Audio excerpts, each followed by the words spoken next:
आगे के क्वेश्चंस पे जाने से पहले हमारा जो होमवर्क वाला क्वेश्चन था ना वो देखते हैं। देखो ये दिया हुआ है, किस फॉर्म में है ये हमारे पास u/v और इसका रूल क्या कहता है, ये आपको इस फॉर्म में दिया हुआ है। अब इसका रूल क्या कहता है, second function as it is first function का derivative minus first function as it is second function का डेरिवेटिव अपॉन में 2। डेरिवेशन का रूल ये है यहाँ पे। तो देखो अब हम रूल लगाते हैं। सेकंड फंक्शन हमारा एज इट इज रहेगा cos cx plus D.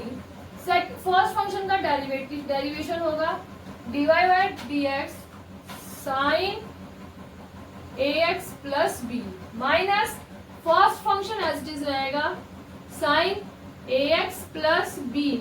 Derivation हम करेंगे सेकंड का cos cx plus D upon क्या आ जाएगा हमारे पास पूरा cos square cos cx plus D का होल स्क्वायर।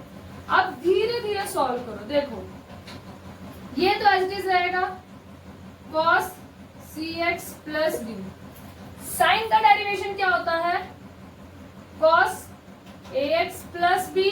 अब इसका डेरिवेशन क्या होता है हमारे पास a आएगा। कैसे आएगा देखो, अगर हमारे पास कोई भी कांस्टेंट टर्म में लिखा हुआ है तो इसका पावर 1 है, इसका अगर हम डेरिवेशन करेंगे तो 1 इंटू ए इंटू एक्स 1 माइनस 1, तो ये x क्या किस में तब्दील हो जाएगा 0 में, तो x कितना हो जाएगा 0 और a into A 1 into A into 1 कितना आएगा हमारे पास a।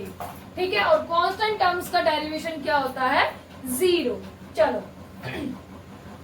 ये हो गया माइनस ये क्या आएगा sine ax plus B. Cos का डेरिवेशन क्या होता है minus sine cx plus D और इसका डेरिवेशन क्या आएगा हमारे पास c।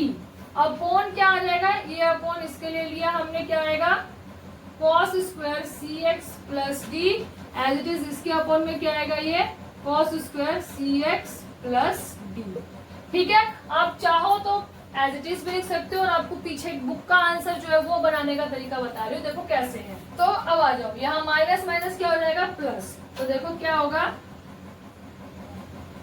cos cx plus D into cos ax plus B into A upon क्या आएगा हमारे पास cos square cx plus D.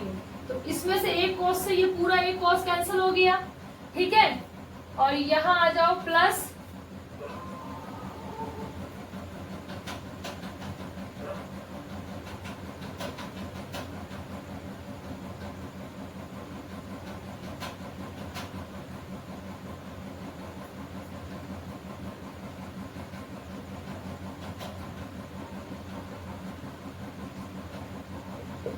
ये है।